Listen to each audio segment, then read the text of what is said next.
সহসা চলে এলাম সান্ধ্যকালীন এবং বিকালকালীন আপডেট দিতে। আজ হচ্ছে 17ই মে 2026। আজ হচ্ছে রবিবারে আজকে আবহাওয়া আপডেট যদি দেখিয়ে দিই তাহলে প্রথমে শুরু করি বৃষ্টি এবং স্যাটেলাইট থেকে শুরু করি। স্যাটেলাইটসে এই মুহূর্তে যদি দেখিনি তাহলে কোথায় বজ্রগর্ভ মেঘ এই মুহূর্তে বিরাজ করছে? বহরমপুরে, সালার, এদিকে যদি চলে যায় বোলপুর এবং সাঁইথিয়া, এইসব জায়গায় কিন্তু এই মুহূর্তে বৃষ্টি চলছে। বাংলাদেশে চলছে রাজশাহী, এদিকে যদি চলে যায় জয়পুরহাট, আর এদিকে চলে যায় সিংহর এবং বগুড়ার দিকে এই মুহূর্তে কিন্তু বৃষ্টি চলছে বেশ এবং বজ্রপাতও চলছে। তার সঙ্গে সঙ্গে আরেকটি বজ্রগর্ভ মেঘ আসছে, সেটি খড়গপুর এসেই কিন্তু খড়গপুর এবং দীঘায় এসে কিন্তু সীমিত হয়ে যাচ্ছে। এবং এই বৃষ্টি কতক্ষণ চলবে এবং এই বৃষ্টিটা কতখানি বিস্তার লাভ করেছে সেটা যদি দেখিনি তো রেন অ্যান্ড থান্ডার্সে যদি চলে যায়, রেন অ্যান্ড থান্ডার্সে এই মুহূর্তে দেখা যাচ্ছে যে 5টা নাগাদ বেশি বৃষ্টি হবে কোন কোন জায়গাতে। কল্যাণী, এদিকে চলে যায় আর একটুখানি জুম আউট করে দিই, পান্ডুয়া, সিংহকর, এদিকে চলে যায় মেমারি, তারপর যে চলে যায় পুলবা, মানে আমাদের এই দিকটায় পুলবা, তারপর তারকেশ্বর, দশঘরা, ভাটপাড়া, শ্যামনগর, শ্রীরামপুর, মাসাট,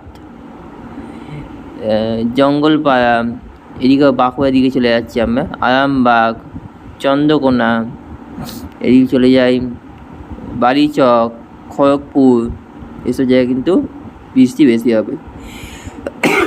বেলদা এবং তার পাশাপাশি এইদিকে রয়েছে বেতনথি, জলেশ্বর, মানে উড়িষ্যার দিকে এদিকে যে বৃষ্টি একটা সম্ভাবনা আছে। পরবর্তীকালে দীঘা সংলগ্ন সুন্দরবন লাগোয়া এলাকায় বৃষ্টি অপেক্ষাকৃত কলকাতায় কম বৃষ্টি হলেও ঝড়ের গতিবেগ কিন্তু সবথেকে বেশি হবে। এবং আগামী দিনগুলিতে বাংলাদেশে চলে যাই, বাংলাদেশে ঢাকা, ময়মনসিংহ, এদিকে চলে যায় রাজশাহী, এসব জায়গায় কিন্তু বৃষ্টি চলছে এই মুহূর্তে। কতক্ষণ চলবে? রাত্রি 8টার পর দেখা যাচ্ছে খুলনা সাইডে চলে যাচ্ছে বৃষ্টি এবং এদিকে আগরতলার দিকে মানে আসামের সাইডে চলে যাচ্ছে বৃষ্টি। এবার চলে যাই পরবর্তী দিনগুলিতে কীরকম কী বৃষ্টি রয়েছে।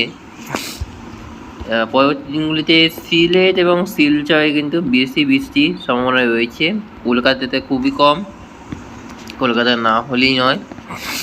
উত্তরবঙ্গের সাইডে কিন্তু ভারী থেকে অতি ভারী বৃষ্টি চলবে।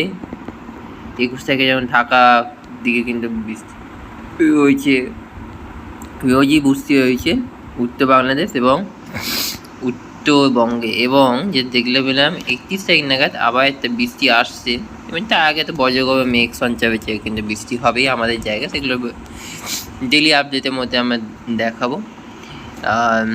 এটা আমি দেখিনি যে বজ্রবিদ্যুৎ সহ বৃষ্টি নাকি। আমি চলে যাই থান্ডারস্টর্ম অ্যাক্টিভিটিতে চলে যাই। এই বৃষ্টি যে বাজ পড়া, যেটা বাজ পড়ার আশঙ্কা কিন্তু প্রবল রয়েছে। এই দেখুন আমি দেখাচ্ছি 4টে, এই মুহূর্তে কিন্তু কোনো মেঘ সঞ্চার বা কলকাতা সহ আশেপাশে এলাকায় দেখা যাচ্ছে না, কিন্তু আমাদের আপডেটে 2 ঘন্টা পর বা 3 ঘন্টা পর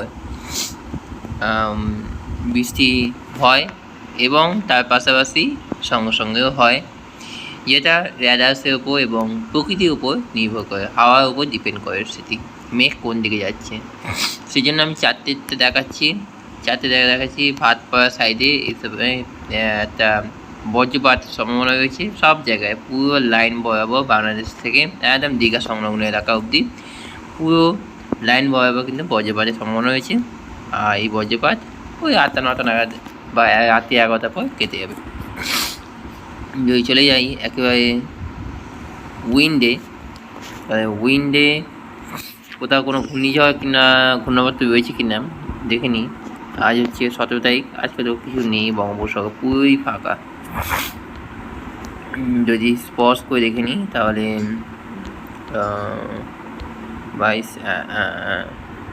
28 তারিখ কিংবা একটু পিছিয়ে যাই, 25 তারিখ থেকে একটি ঘূর্ণাবর্ত সৃষ্টি হয়েছে, সেটি আরব সাগরে। এটি নিম্নচাপ সাময়িক নিম্নচাপ এবং সুস্পষ্ট হচ্ছে সেটি 27 তারিখ নাগাদ। তার গতি বাড়াচ্ছে 28 তারিখ নাগাদ।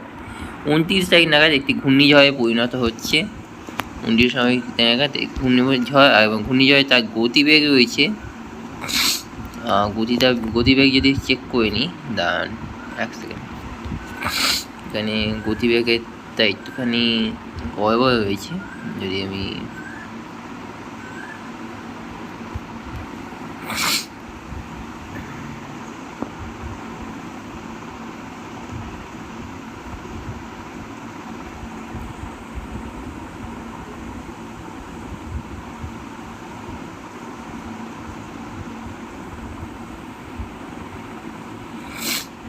হ্যাঁ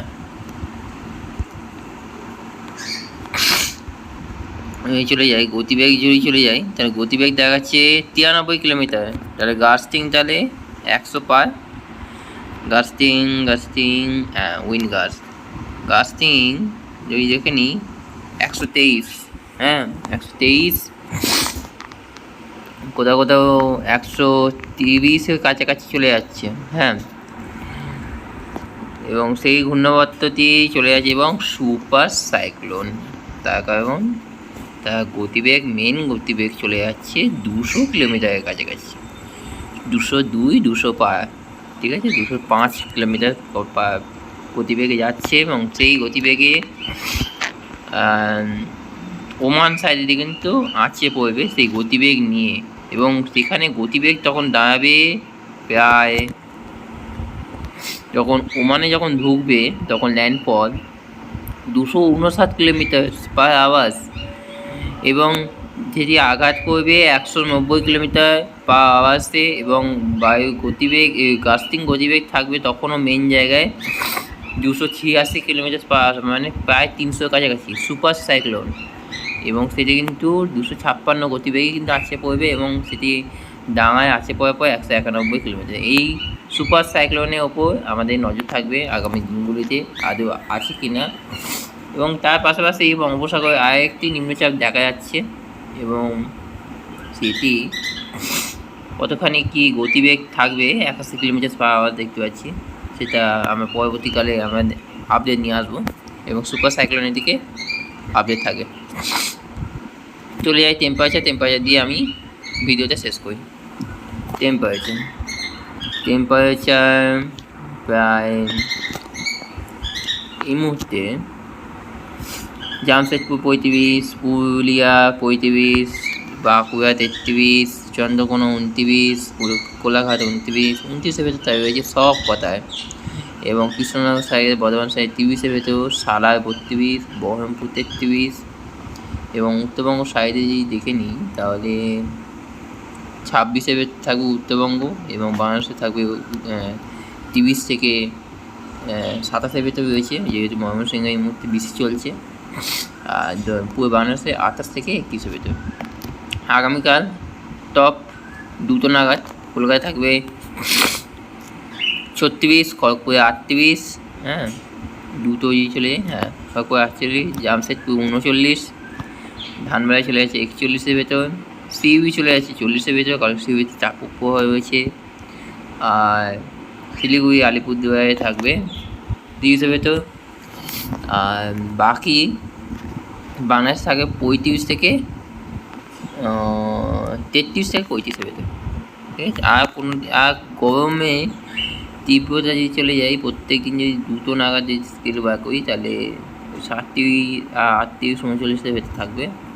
20 তারিখে যেমন 39, 20 তারিখের পর টেম্পারেচার বাড়ছে, সেটা দেখতে পাচ্ছি 40-এ চলে যাচ্ছে 21 তারিখ নাগাদ কলকাতায়। আর এরকম 38-39-এর ভেতরেই কিন্তু রয়েছে আমাদের টেম্পারেচার 25 তারিখ অবধি। এবার আমি চলে যাই একেবারে রেন অ্যান্ড থান্ডার্সে। আর পোর্ট ব্লেয়ারে আজ থেকে কিন্তু বর্ষা প্রবেশ করেছে, সেটা সব থেকে সুখবর। এবং পোর্ট ব্লেয়ার এবং দক্ষিণ ভারত মহাসাগরে এই মুহূর্তে জানা যাচ্ছে যে বর্ষা প্রবেশ করে গেছে। এবং যে দেখা যাচ্ছে যে কেরলেও প্রাক বৃষ্টির একটা পরিস্থিতির সৃষ্টি হয়েছে এবং কেরলে প্রতিনিয়ত প্রাক বৃষ্টি কবলে পড়বে। এবং 26 তারিখ কেরলে সব কিছু ঠিক থাকলে 26 তারিখ না কেরলে বর্ষা প্রবেশ করছে। সো এই হচ্ছে update. Thank you so much, সবাই 7 আপাতত টাটা।